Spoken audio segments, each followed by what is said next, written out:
India की highest court of appeal, justice का मंदिर, सुप्रीम कोर्ट ऑफ इंडिया।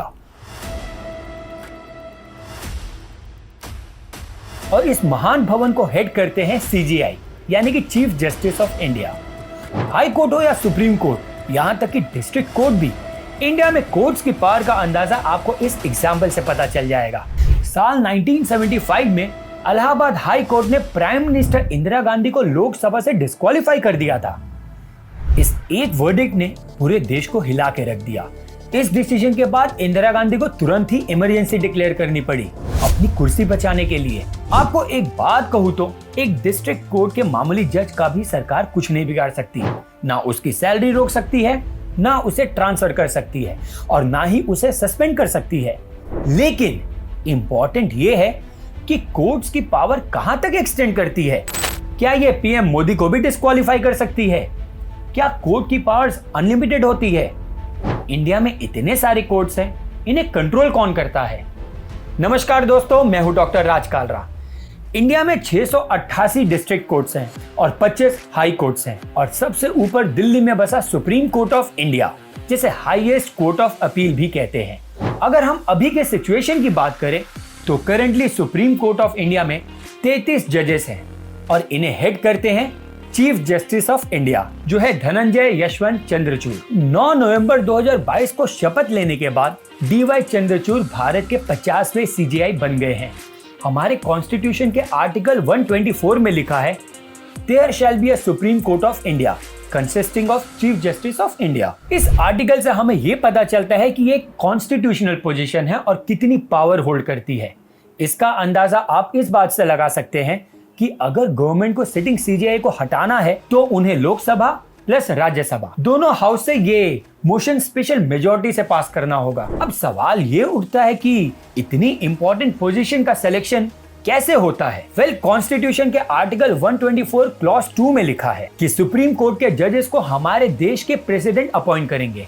बस इतना कह के कॉन्स्टिट्यूशन खामोश हो जाती है और कोई इलेबोरेट प्रोसीजर नहीं बताती है, और इसी पॉइंट से सारा हंगामा स्टार्ट होता है। दोस्तों, जब भी हमारी कॉन्स्टिट्यूशन किसी कॉन्स्टिट्यूशनल पोजीशन के अपॉइंटमेंट के लिए कोई इलेबोरेट डिस्क्रिप्शन नहीं देती है, तो उस केस में हम पहले से ही चली आई कन्वेंशन का इस्तेमाल करते हैं।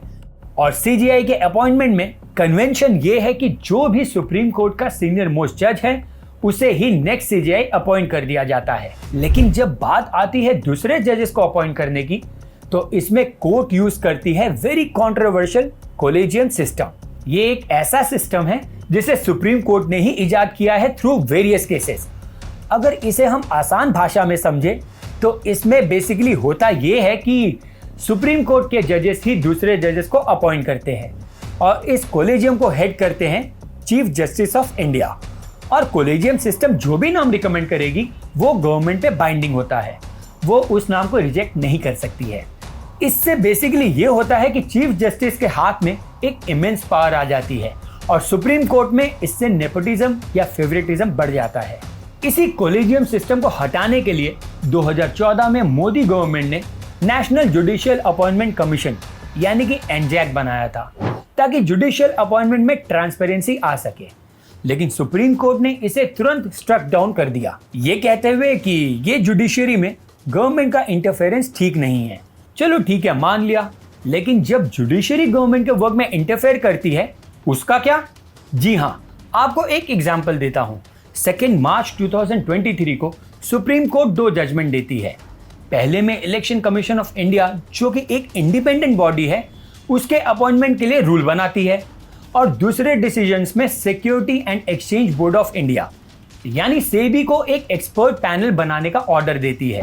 अब इलेक्शन कमीशन और सेबी पे रूल बनाना दोनों ही गवर्नमेंट का काम है, लेकिन इसमें जुडिशरी का इंटरफेरेंस बेसिकली जुडिशियल एक्टिविज्म कहलाता है, जो कि कभी कभी जरूरी भी होता है गवर्नमेंट को लाइन पे लाने के लिए। जुडिशियल एक्टिविज्म का इस्तेमाल करके कोर्ट बेसिकली गवर्नमेंट को ये कहती है कि ये काम अगर आपने नहीं किया तो हम कर देंगे, और आर्टिकल 142 सुप्रीम कोर्ट को ये पावर भी देती है।